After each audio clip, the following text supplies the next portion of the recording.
Bom dia, queridos alunos. Mais uma vez, é um prazer estar novamente aqui com vocês, dando início a mais uma das nossas aulas. Espero que vocês tenham conseguido fazer as nossas atividades, e tenham conseguido também enviar as avaliações para as nossas plataformas, e que estejam tudo bem com vocês, ok? Na última aula nossa, eu falei que iríamos entrar no mundo conectado. Através de quê? De discursos e leituras da arte. Mas antes de adentrarmos neste tema tão rico, que irá contribuir muito para o aprendizado de vocês, gostaria de saber se vocês conseguiram fazer aquele pequeno diário da arte que eu mostrei para vocês. Disse que queria que vocês fizessem na página 19. Deixei lá na nossa aula 15, tá? E deixei para vocês esta pequena atividade sobre o diário da arte, onde que pede que vocês observem a imagem, tá? Ao lado, a imagem do artista chinês Yan Lei, tá? E aí ele diz assim: você costuma pesquisar, observar muitas imagens pela internet ou em outro meio de comunicação? Costuma comentar, compartilhar, arquivar essas imagens? Lembra que eu discuti bastante, né? Dei até exemplos que a gente, quando recebe uma imagem que gostamos, que achamos interessante, e a sensação, ou a nossa vontade é de encaminhar. A gente automaticamente, é tão automático que quando pensar que não, a gente já está compartilhando, já está encaminhando estas imagens. E aí, o que acontece? Eu quero aqui pedir a vocês que quem não fez essa atividade, procure registrar lá na nossa plataforma, ok? Deixei uma nuvem lá para vocês estarem enviando, porque quem ficar sem fazer já vai fazer falta para as avaliações da segunda unidade, certo, turminha? Então, desde já, eu agradeço, tá? O interesse de vocês, de estar assistindo nossas aulas, o compromisso com as nossas aulas, e juntos vamos aí fazer este trabalho que muito irá contribuir com vocês, ok? Então, continuando aqui com o tema, como eu falei para vocês, né, sobre o mundo conectado, tá? Mais uma vez, assim, continuando com estes temas muito interessantes sobre as artes visuais, tá? Às vezes, a gente aprende mais vendo, infelizmente, do que ouvindo ou lendo. Até a nossa mente consegue gravar mais. A criança mesmo, quando ela aprende a ler, a primeira leitura que ela faz é visual, tá? Por exemplo, assim, quando nós consumimos produtos, tá? Ela acaba visualizando aquela imagem, ela reconhece as embalagens, tá? Cada embalagem tem a sua marca, tem o seu logotipo. Então, a criança, ela aprende a reconhecer os objetos, aprende a reconhecer as coisas pelas imagens, tá? Pelos desenhos, tá? E nós, adultos, seres humanos, nós não somos diferentes, tá? Primeiro tem um aprendizado visual, depois a gente vai para o ouvir e para o falar, o ler e o escrever, tá? Então, aqui vocês estão aqui observando essas imagens, tá? Que da aula anterior, que é a imagem de um cartoon, tá? Nós também discutimos bastante, essas atividades também já foram trabalhadas com vocês, tá? E nós vamos agora para a página 22, certo?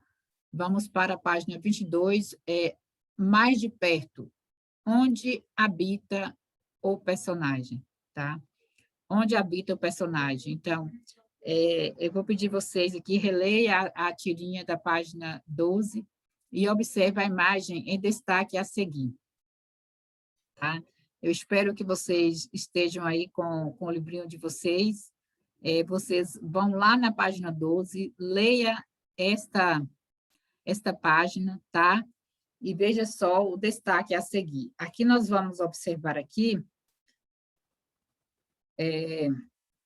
veja só, e diz aqui, olha, este desenho, esta imagem, é um detalhe da tirinha do Clóvis, tá? Nome do personagem criado por Paulo Stuck. Repare no detalhe acima da sequência de desenho do personagem Clóvis, do cartunista Paulo Stuck, que vimos na seção Venha Desenhar, tá? É muito, muito interessante vocês desenvolverem, tá? Esta habilidade da criatividade do desenho. Você vai criar um desenho livre, né? Não é copiar, é desenhar, tá? Página 12, no início deste capítulo. Esse personagem, ele sugere de linhas, tá? Surge de linhas e formas em tinta preta sobre o papel branco, tá? Ele parece criar um mundo a partir do seu pequeno universo quadrado. O que isso quer dizer? O desenhista catarinense Paulo Stuck, em 1965, é quem dá vida ao personagem Clóvis. Em sua maneira de criar, apresenta o personagem interagindo ou intervindo com os quadrinhos e outros elementos gráficos. Clóvis anda, corre, escorrega, levanta-se, sobe, desce, parece que tem pressa, passeia sossegado, aparece, esconde-se, puxa duas linhas e cria um lugar aconchegante para ler um livro. A imaginação do artista, ao criar esse personagem, é sem limites, tá? Então, para vocês verem, né? Quando a gente fala assim que a pessoa, para criar, para poder, assim, compartilhar, divulgar, expor o seu trabalho, tem que ser algo interessante, que chame a atenção de quem está apreciando. É muito importante, tá, turminha? Muito importante mesmo, tá? Então, por isso que eu falei para vocês, quando for assistir às nossas aulas, tá? Procure um lugar tranquilo, que você se sinta bem, que você possa estar inspirado, estar com vontade para poder aprender, motivado. Isso é muito, muito importante mesmo, tá? Elementos gráficos na linguagem cartoon geralmente exploram traços para mostrar o movimento, vento, calor, frio, medo ou outros aspectos, tá? De ação, dos sentimentos ou das situações vividas pelo personagem. Então,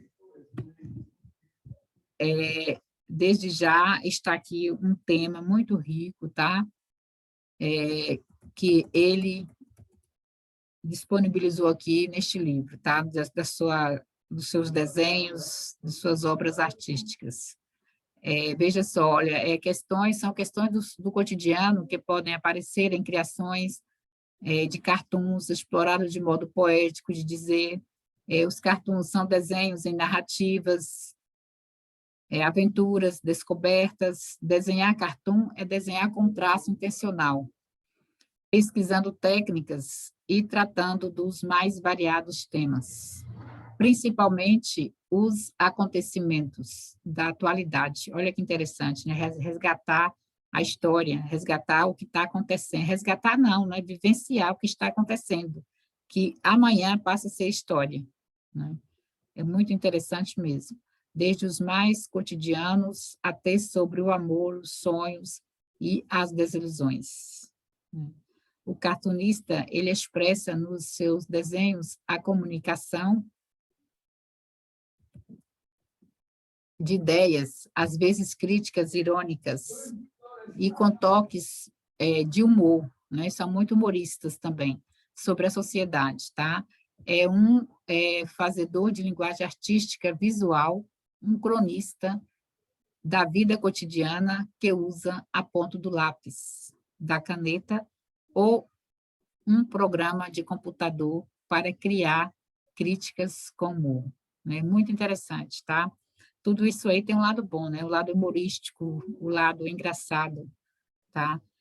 O lado de brincar, desenhando, criando, e também, quem sabe, até mesmo de uma carreira. Né? É muito, muito interessante, tá? É um aprendizado que vem, um aprendizado novo que vem incentivando a vocês ao desenho, tá? Seja, como está falando aqui, em um papel, tá? Com lápis, com uma caneta, ou até mesmo se você tiver algum programinha no computador de vocês possam estar fazendo aí esta experiência, tá? Tá aqui alguns exemplos, viu, turminha? Aqui, ó, veja outra imagem do personagem Clovis, tá? O artista Paulo Stuck, ele relata que vários fatores o levaram a criar o personagem Clovis. Olha que interessante. Ele conta que teve uma experiência com artes cênicas, estudando como se expressar por meio dos gestos, tá? Posturas e expressões faciais, sem utilizar palavras. Foi o que a gente falava antes, tá? A imagem, às vezes, ela passa uma linguagem bem mais forte do que uma palavra que estivesse escrita lá.